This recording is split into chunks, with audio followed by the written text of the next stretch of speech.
Welcome to Dear Career with me, Tiana. I'm a career coach and a social worker, and I'm excited to get into today's topic.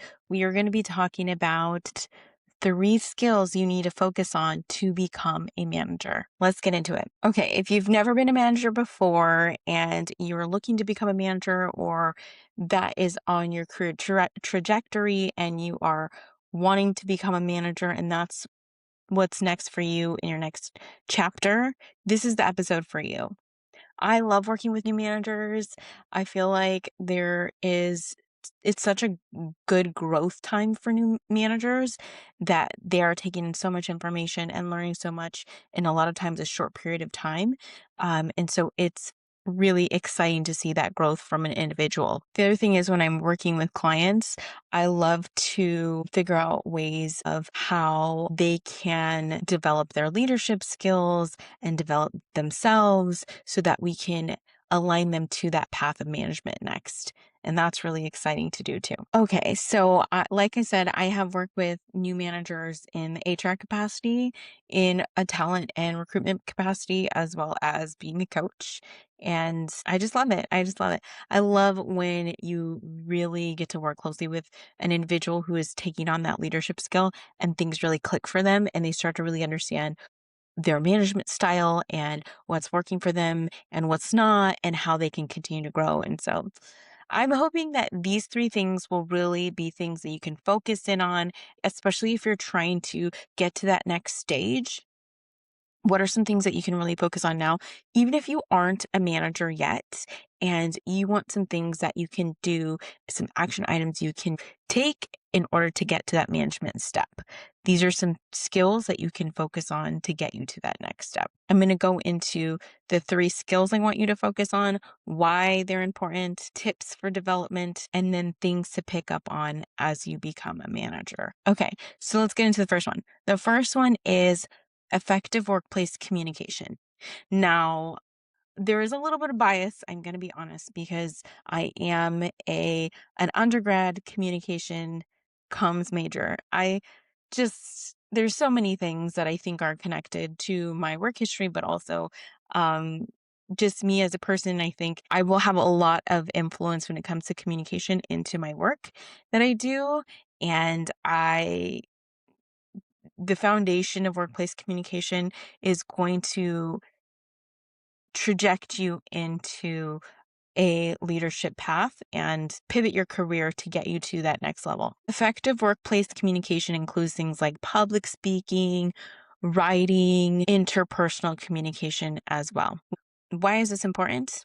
Well, an ineffective communicator lacks certain credibility, and they may lose respect as a leader. And as a manager, you want to make sure that you are gaining certain respect. Your decisions and your leadership is respected, because that's how you will gain true trust from your direct reports and true influence over any direct reports that you may have.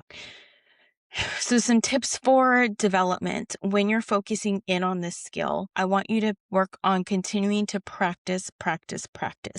If there are any work opportunities to present, public speak, take on those opportunities and really be the first one to raise your hand and ask if you can participate. Even if it is a challenge, even if it is a struggle, these are things that will get you noticed, but also they're things that will help you to continue to build your skills. If it's a challenge for you, take on that challenge to public speak, especially when you don't want to and you don't like it. Now, if you're feeling like you really need to develop this skill personally and practicing isn't necessarily helping, you need some feedback, you can ask others for feedback.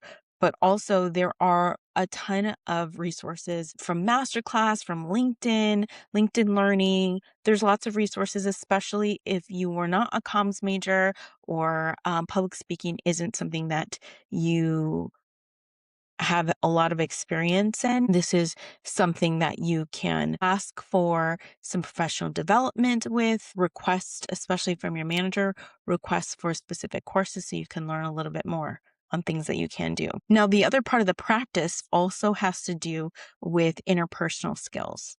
So practicing, if you're not super social, practicing meeting with people one-on-one, just so that you can have conversations and you can make connections.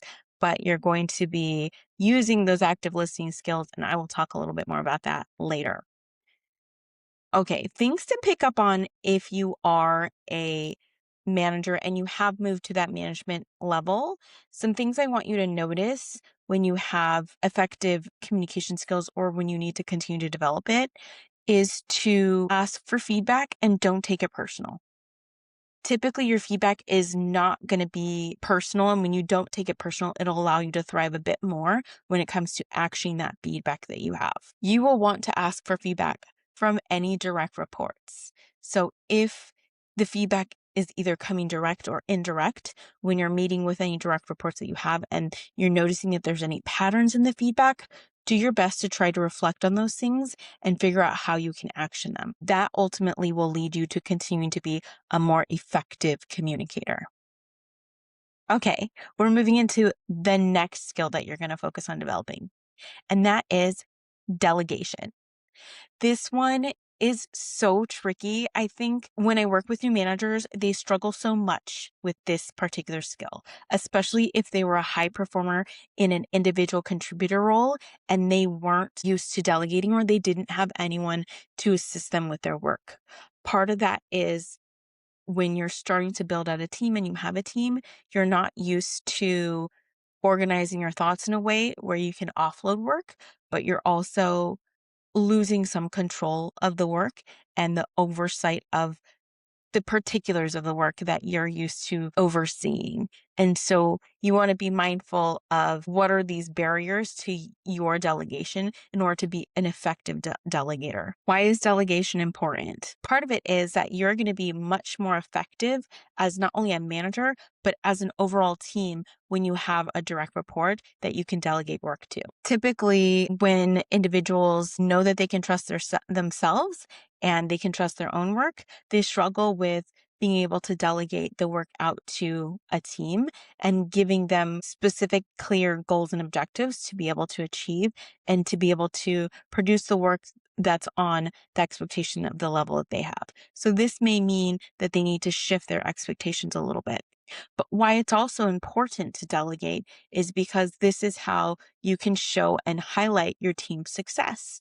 When your team is successful, you are ultimately going to be successful as not only a leader and a manager, but as an overall team. If your team member is taking on delegated tasks and they're unable to meet your expectations, it's okay to let them fail a little bit so that they can learn and they can develop. You allowing them to grow in their role is also a way for you to encourage them and promote development for them as well. But it also helps you grow and it helps you learn. Okay, so I actually have a little bit of a story when it comes to delegation. I was in a management role and I had some big projects of reporting that I needed to produce for the higher level leadership team. And it seemed like such a daunting task for me at the time. I knew what I had to do, but it also felt like so much work that I was getting stuck and overwhelmed by being able to delegate it. I had a really hard time breaking it down, and until I could break it down, I couldn't delegate it. So I really had to sit with myself and understand why am I being blocked? And as I was doing that, I started to realize, okay, well, part of it is some of this is feeling overwhelming because you don't quite know how to accomplish this goal. And so as I was thinking through some of that, I started to recognize who on my team could help me get this task done. Are there brains on my team who are able to analyze data in a different way? Who who's organized on my team? I was really thinking about the individuals who could help me accomplish this goal. And ultimately, the delegation became a lot easier when I was able to assign specific tasks and describe exactly what I needed to my direct reports in order to get them to do the work that I needed to get done. But also, them doing the work was probably better work than I could do because I kept getting stuck. So it not only helped me learn to empower my team to take on a really big task that would ultimately impact the organization, but also this was like important data that was being reported to the board. So I needed to make sure it was very clean and clear and organized and high level. And so I needed to trust my team that they could do it. And when they did, it not only allowed them to grow in their confidence, it also allowed me to feel like I was very proud of their work. And I had to be able to articulate what I needed in order to get them to do what I needed them to do. And so it helped both of us, but delegating that task, getting to that point was very difficult. So if you're in that place and you're stuck, it's okay. It's okay to be there. But I think the biggest thing is to take a step back, reflect on it, see how you can work through it. So that way you can ultimately break it down and bring it to your direct reports because they're there to help you. It's okay to ask for them to help you. They work for you. That's what they're there for. Some tips for development as you're continuing to grow this skill. It's going to be really important for you to potentially start with lower level task delegation. This means easy work, work that you know is maybe time consuming, but not work that you have the time to do. Potentially somebody on your team could take that work, make it much more efficient. They could, that work could be offloaded to them and they can produce it much quicker than you can because they're able to just look at it from a different angle, but also maybe find some kind of way to automate something or address something in a quicker way. If you're having trouble identifying what tasks need to be offloaded or what tasks to delegate, start writing a list for yourself so that way you can start to identify what tasks might be for you to own versus what tasks might be better for your team to own. This is a great option to also incorporate if you can any kind of AI tools that you're using, potentially ChatGPT, if you need to help organize certain thoughts and organize your tasks in a way that are high level versus lower level. You want to ask chat to ask you clarifying questions so it can really hone in your list and identify what tasks might be better to delegate versus what tasks might be better for you to own. Chat can also help you to prioritize what tasks are most important for you versus what tasks might be better fit for your team or might be a better fit to be done by someone else, especially if you have a small team and depending on what you're trying to delegate as well. Now, if you start to move into a management level and as you're developing the skill and you're starting to be more comfortable with delegating, I want you to start to recognize a few areas so that way you can continue to develop your team. A few things to pick up on as a manager will be things like for a high performer, recognize their contributions, but lean into what desires they have as well. Understand what they want to take on. They should come with balance. Make sure that you're checking in with your strong performers to make sure that they're not being overloaded or overwhelmed by the work that you're giving them. Now, if it's a small team and a team of one, this could easily happen. So having a really good relationship with your direct report is going to be really key to how you delegate the work. Okay, next, I want you to identify where there might be team efforts to delegate. This could come into play if you are event planning or certain project planning, where you can potentially delegate as a whole unit. So if you need to plan something out, you can give assignments to individuals that's very clear when there is a produce by date or an end date in mind. Whoever is being delegated the work will have to produce it. This may also be helpful if you're not a manager and you're wanting to become a manager. When you have any kind of group project type of work that you can take leadership of, this will give you some practice in delegating and giving assignments to others. Now, as you have bigger items to delegate and you are truly a manager, you have a team and you have higher level work that you need to start to delegate, higher level responsibilities that you need to delegate, you want to make sure you maintain regular one-on-ones with your direct reports. That means no skipping. You set your one-on-ones on a regular day out of the week at a regular time, and you keep them as consistent as possible. This allows you to have a good relationship with the direct report and really talk about their milestones that they're achieving with the work that's being delegated, but also you want to be mindful of how micromanaging this could be. You want to give someone time and space to be able to do the work. And if they're not doing the work, talk to them about it. And if you need to meet more often because there is some lack of accountability, then you absolutely can do that. But meeting on a regular basis in some kind of cycle, like I said, weekly, could be very effective. Having regular one-on-ones also will give you some key insight into that individual's work style, any goals they have when it comes to development, and any strengths they have. This will help you identify how you can effectively delegate work to that person. Okay, now we're going to get into the third skill I have here for you to focus on if you're wanting to become a manager. And that is going to be one of the most important skills that I think we have today, which is emotional intelligence. Why it's important is because employees want to work for a manager who has high EQ. Emotional intelligence gains respect, trust, and loyalty. Employees want to work for managers who not only care about them, but who truly understand them, their needs, and really wants them to grow. Also, employees will work for you longer if they trust you. Now, some tips for developing this skill. The first number one tip I have is practice your active listening. This is not just listening to the employee and everything they have to say.